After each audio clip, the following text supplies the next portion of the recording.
Hi hello నేను మీ Anusha. Welcome to smart Anusha channel.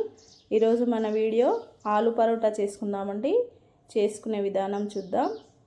ఆలుగడ్డలు తీసుకున్నానండి, వీటిని ఉడకబెట్టుకున్నాను. ఇవి ఉడకబెట్టుకుంటున్నాను. ఉడకబెట్టుకునే లోపు అవి ఉడికేలోపు పిండి కలుపుకుందామండి.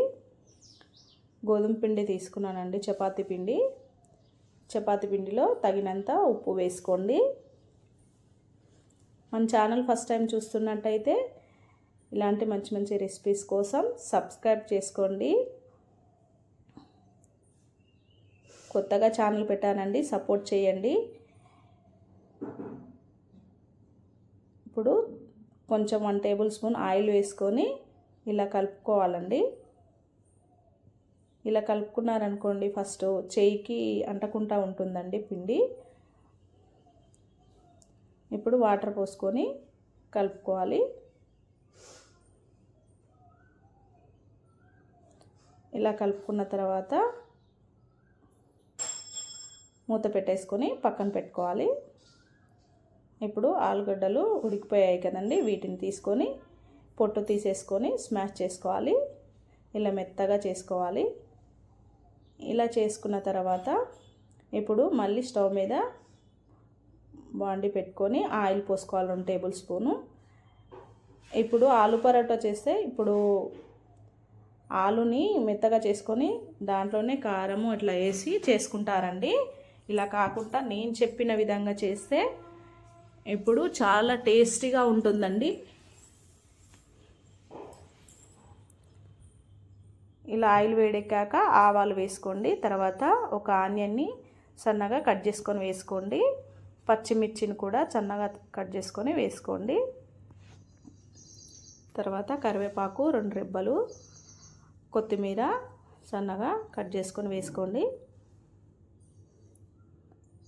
ఇలా వేసుకున్న తర్వాత ఒకసారి కలుపుకొని కొంచెం మగ్గనివ్వండి. చాలా బాగుంటుందండి ఆలు పరోటా. ఎప్పుడు చేసుకున్నా ఇలానే చేసుకోండి, చాలా టేస్టీగా ఉంటుంది. దోశను ఇడ్లీలు తిని బోర్ కొట్టినప్పుడు అప్పుడప్పుడు ఇలా చేసుకొని తినండి ఆలు పరోటాని, చాలా టేస్టీగా ఉంటుంది. 1 టేబుల్ స్పూన్ పసుపు వేసుకొని కలుపుకోండి. ఇలా కలుపుకున్న తర్వాత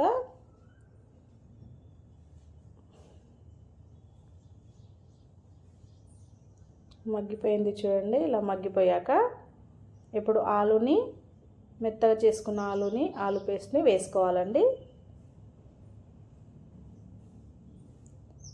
వేసుకొని మొత్తము కలిసేలాగా కలుపుకోవాలండి.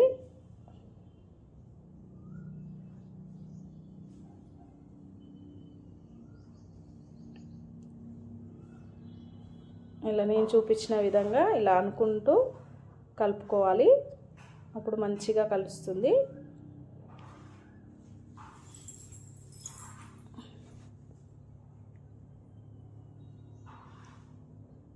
తర్వాత 1 టేబుల్ స్పూన్ ఉప్పు వేసుకోవాలండి.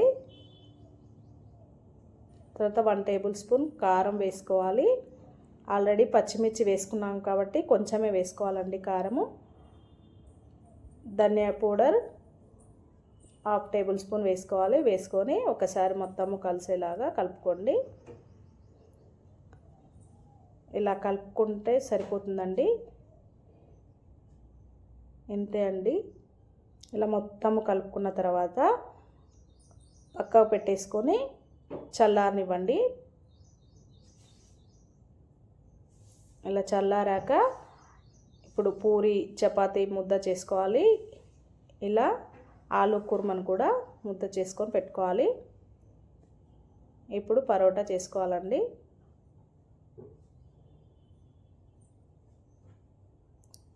ఇలా నేను చూపించినట్టుగా ఇలా అనుకొని తర్వాత ఆలు కుర్మని మధ్యలో పెట్టుకొని దాన్ని కవర్ చేయాలండి.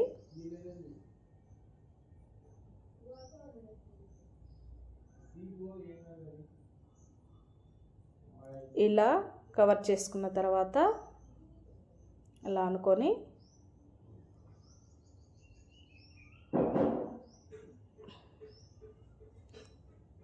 చపాతీ కర్రతో స్మూత్గా, గట్టిగా అనకుండా స్మూత్గా అనుకుంటూ తిప్పుకుంటూ చేసుకోవాలండి పరోటాని.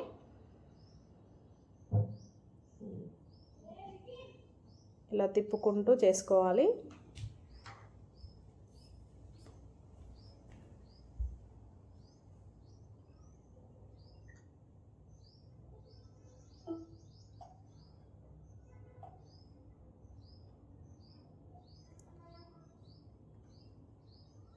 అంతే అండి, చేసుకొని పక్కన పెట్టుకోవాలి. ఇలా అన్నీ చేసుకోవాలి. తర్వాత స్టవ్ మీద పెనం పెట్టుకొని ఇప్పుడు వేసుకొని ఊరికనే ఫస్ట్ 2 సైడ్స్ కాల్చుకోవాలండి. ఇలా కాల్చుకున్న తర్వాత ఆయిల్ వేసుకోవాలి. ఫస్టే ఆయిల్ వేస్తే పెంకుకి అంటుకుంటుందండి పరోటా. ఫస్ట్ వేసుకోవద్దు ఆయిల్. 2 సైడ్స్ తిప్పుకుంటూ కాల్చుకున్న తర్వాత ఆయిల్ వేసుకొని కాల్చుకోవాలి.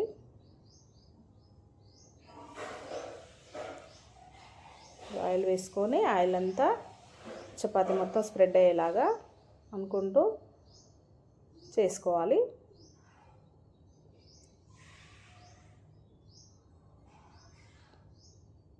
అంతే అండి, చాలా చాలా బాగుంటుంది. చూడండి, అన్నీ ఇలానే చేసుకోవాలి.